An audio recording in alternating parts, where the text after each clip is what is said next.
Mansukh Vasava Bharatiya Janata party છે તેનાથી નારાજ છે કે નથી નારાજ, આ મામલે અનેક પ્રકારની આદિવાસી વિસ્તારોમાં ચર્ચાઓ જાગી છે અને ચૈતર વસાવા પણ તેમના હરીફ છે. તો શું ચૈતર વસાવાએ આ વાત ફેલાવી હશે? આવી અનેક ચર્ચાઓના વચ્ચે મનસુખ વસાવા છે તેમનું એક નિવેદન સામે આવ્યું છે. વૈષ્ણવજન તો તેને કહીએ જે પીડ પરાઈ.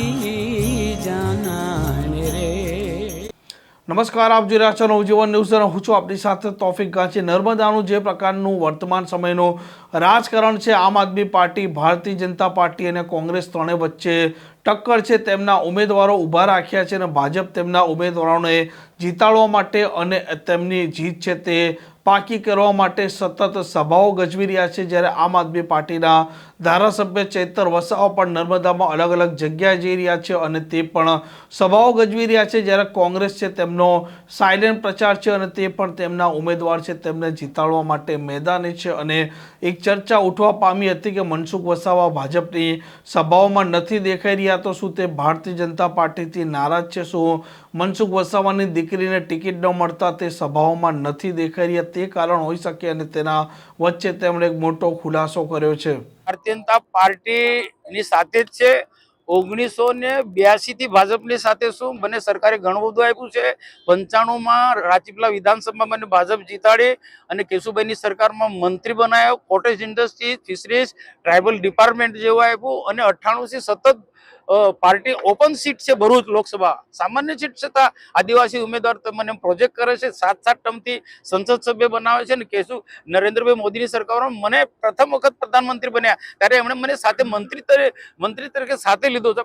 આનાથી પાર્ટી શું આપી શકે? એટલે નારાજગી હતી જ નથી, પણ કેટલાક વિરોધીઓએ આમ આદમી પાર્ટીના કોંગ્રેસના લોકોએ મારું પાર્લામેન્ટ ચાલતું હતું, આ બધાને જ ખબર છે કે નારી બિલ આવ્યું હતું, વન નેશન વન ઇલેક્શનનો બિલ આવ્યું હતું.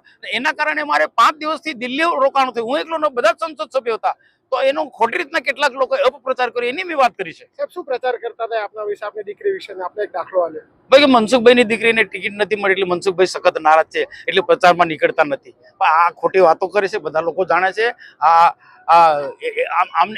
એમને અમારા છે બીજો કોઈ પ્રચાર કરવાનો બીજા કોઈ મુદ્દા નથી, એટલે આવી ખોટી વાતો કરે. મનસુખભાઈ ક્યારે નારાજ ના હોય. મનસુખભાઈને પાર્ટીએ ઘણું બધું આપ્યું છે અને આવનારા દિવસોમાં મારું લોહી હાથ કાપશે ને તો પણ ભાજપ જ મારું લોહી ટપકશે. એટલે મનસુખ વસાવા આજીવન સાંસદ રહેશે, ભાજપમાં જ રહેશે? આજીવન સાંસદ નહીં, આજીવન ભારતીય જનતા પાર્ટીનો સનિષ્ઠ કાર્યકર્તા રહેશે. 8મી વખત ચૂંટણી લડશે. પાર્ટીનો વિષય છે.